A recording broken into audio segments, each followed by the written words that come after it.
तोशा खाना और cipher case दोनों क्रिमिनल अपील्स लगी हुई थी इमरान खान साहब की।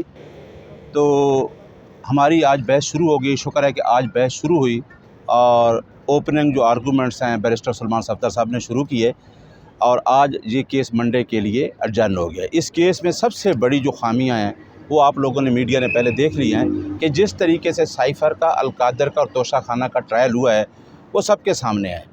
अब जज साहब ने पिछली दफ़ा कहा कि अगर आप, ख़ासकर मिस्टर जस्टिस मियां गुल साहब ने, कि अगर आप सस्पेंशन मांगेंगे तो फिर आपको हम स्टे करेंगे तो आपको अब जाना पड़ेगा सुप्रीम कोर्ट। लिहाजा अगर आप फ़ाइनल अपील पे बहस करें तो वो आप देख लें।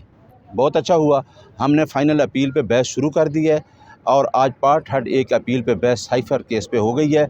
इंशाअल्लाह हमें उम्मीद है कि ये जो नीचे ट्रायल हुआ, इस ट्रायल में ये हमारा इक्विटल का केस है। खान साहब इंशाल्लाह इन केसेस में इक्विट होंगे। आपने देखा है कि ख़ासकर साइफ़र केस में प्रोसिक्यूशन के अपने डिफेंस काउंसिल मुकर्रर करके इस केस को इतना तेज़ी से चलाया गया है कि हमारा राइट ऑफ क्रॉस एग्जामिन भी रोका गया, और क्योंकि उन्होंने इलेक्शन से पहले इमरान खान को सज़ा करनी थी। तो ये देखें कि ये जो ट्रायल हुए, ये जो केस, ये जो नीचे केस दोनों कोर्ट्स में हुए, अलकादर या साइफ़र या तोशा खाना, ये हम इंशाअल्लाह इसको अब डे टू डे कोर्ट से रिक्वेस्ट किया है कि हम इसको चलाएँगे और इंशाअल्लाह हमें अल्लाह से उम्मीद है कि जिस तरीके से झूठे मुकदमात बनाए गए, इंशाअल्लाह इमरान खान इनमें बाइज़्ज़त बरी होंगे। कब तक इमरान साहब की रिहाई मुमकिन जो आपको नज़र आ रही है? देखिए, इमरान खान की रिहाई तो हर टाइम मुमकिन है। अब 180 केस झूठे बना के अगर ये एक गवर्नमेंट बैठी है, 1 साल उन्होंने पूरा एक कोशिशें की, पहले इस गवर्नमेंट को टप्पल किया गया, किसी रेजोल्यूशन के तहत हटाया गया, फिर इन्होंने इस पार्टी को तोड़ा, दरमियान में एक जनाब साहब IPP भी बना दी, वो जहांगीर तरीन किधर गया, दरमियान में परवेज़ खटक किधर गया, वो अपनी मौत आप मर गया, उसके बाद बल्ला खींच लिया गया, फिर हमें इलेक्शन में ले गए, फिर पूरी आवाम साथ में खड़ी हो गई। तो इन केसों में कुछ भी नहीं है। इमरान खान इस सिस्टम को लपेट चुका है। जो सिस्टम इमरान खान से लड़ रहा है, क्योंकि इमरान खान की जंग जो है वो है आइन की बालादस्ती और कानून की हुक्मरानी। इसी वजह से आज हम 25 करोड़ आवाम को सैल्यूट पेश करते हैं कि जिन्होंने रूल ऑफ लॉ के लिए, आइन की बालादस्ती के लिए एक विजनरी लीडर का साथ दिया है। हमारी जंग किसी अदारे के साथ नहीं है।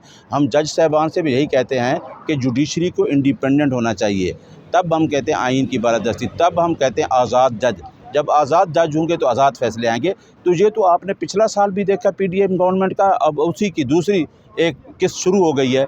तो ये समझ रहे थे कि शायद इमरान खान जहाँ से चला जाएगा या इसको माइनस कर देंगे, ना हम इस सिस्टम से निकलेंगे। हम जमहूरी लोग हैं, हम जमहूरियत से मुकाबला कर रहे हैं। आपको पता है कि हमारी 202 सीट पे हम लीड पे जा रहे थे। आप फार्म 45 लोगों ने देख लिया, लोगों ने रिज़ल्ट 11 बजे तक रात देख लिया, रिज़ल्ट आपका आ चुका था। उस रिज़ल्ट को जो हमारे कैंडिडेट का रिज़ल्ट था वो उठा के दूसरे कैंडिडेट को दे के एक फार्म 47 शाये किया गया, और उन लोगों को असेंबली में बैठाया गया अनइलेक्टेड को, कि अनइलेक्टेड लोग बैठेंगे तो वो आवाम को क्या रिप्रेजेंट करेंगे। हमारी जो जंग है वो रूल ऑफ लॉ की जंग है, वो आइन की बालादस्ती की जंग है। इंशाअल्लाह इमरान खान आएगा। अब 2/3 मेजॉरिटी नहीं, पूरा पाकिस्तान इमरान खान के साथ खड़ा होगा इंशाअल्लाह। सर, आपने साथ भी दिया है, रिज़ल्ट भी देखा है रात को, और सुबह जिस तरह आप रूल ऑफ लॉ की बात कर रहे हैं जी, तो वज़ीर आला भी मरियम नवाज़ बन गया और वज़ीर आज़म शहबाज शरीफ बन गया। तो देखें ना, मैं इसी वजह से कि ये शुक्र है कि आप लोग, ये जो काला कैमरे की आँख है, ये इसने लोगों को एजुकेट कर दिया है। आज पाकिस्तान की आवाम को पता है कि फार्म 45 क्या है, फार्म 47 किस तरह बना, कौन किसने बनाया, फार्म 49 क्या है और गज़ट नोटिफिकेशन क्या है। ये सारी चीज़ें इसी की अब हम पुरअमन तहरीक चलाना चाह रहे हैं कि हम अपना जो आइनी और कानूनी हक़ है, ये हक़ किसका है? ये अवाम का हक़ है। अवाम को हक़ ये किसने दिया? राइट ऑफ वोट आइन ने। आइन गारंटी करता है आपके बुनियादी हकूक़ को। तो we are the guarantor of the citizen of Pakistan. हम इस केस को इस वजह से नहीं छोड़ेंगे कि ये लोगों के हकूक़ की बात है, 25 करोड़ आवाम के राइट्स की बात है।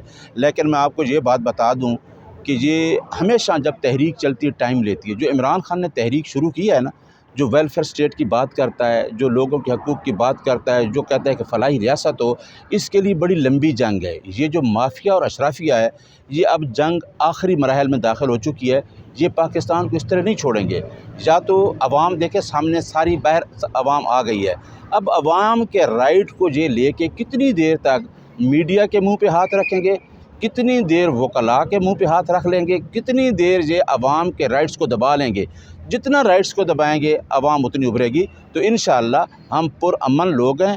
جو آئین ہمارے رائٹس گارنٹی کرتا ہے، آپ کو یاد ہے کہ ہم نے ایک عدلیہ کی تحریک بھی چلائی، رول آف لا کی تحریک چلائی، اس تحریک میں بھی ہم پرامن رہے. ہمارے اوپر کوئی ایسا الزام نہ لگایا جائے کہ ہم پرامن لوگ نہیں ہیں. پرامن طریقے سے یہ جو فیک قسم کی اسمبلی بیٹھی ہے، جو ان الیکٹڈ لوگ بیٹھے ہیں، جو باہر معاہدے کرنے جا رہے ہیں، ایک سسٹم پورا جا رہا تھا بہت اچھے طریقے سے. اس سسٹم کو روکا گیا، مختلف قسم کی پارٹیاں انٹروڈیوس کرائی گئی اس کو توڑنے کے لیے. کیا عمران خان ٹوٹا ہے؟ عمران خان اس میں سے نہیں ٹوٹا کہ اس کے ساتھ عوام کھڑی ہے، اور عوام کو اگر توڑیں گے تو پھر اسی طرح ہوگا جس طرح 1970 پہ. اور انشاءاللہ ہم، کیونکہ ہمارے جو ارادے ہیں مصمم ہیں، ہم جو جنگ لڑ رہے ہیں آئین کی بالادستی اور قانون کی حکمرانی کی، انشاءاللہ ہم کامیاب ہوں گے. اور ہم عدلیہ کو بھی یہ میسج دے رہے ہیں کہ آئین میں لکھا ہے انڈیپینڈنٹ جوڈیشری. تو انڈیپینڈنٹ جوڈیشری جس نظام میں عدل ہو نا، تو وہ ادارہ کوئی کمزور نہیں تھا. اگر عدل شروع ہو گیا تو کوئی ادارہ کمزور نہیں ہوگا، نہ جمہوریت کمزور ہوگی، نہ کوئی ملک کا انسٹیٹیوشن کمزور ہوگا، اور ریاست مضبوط ہوگی. اب ریاست مضبوط ہوتی ہے تو اس کی عوام کے رائٹس ملنا شروع ہو جاتے ہیں. لیکن چند افراد ہیں جو عوام کے رائٹس کو روکنا چاہتے ہیں، وہ انشاءاللہ ہم نہیں رکنے دیں گے انشاءاللہ. یہ جو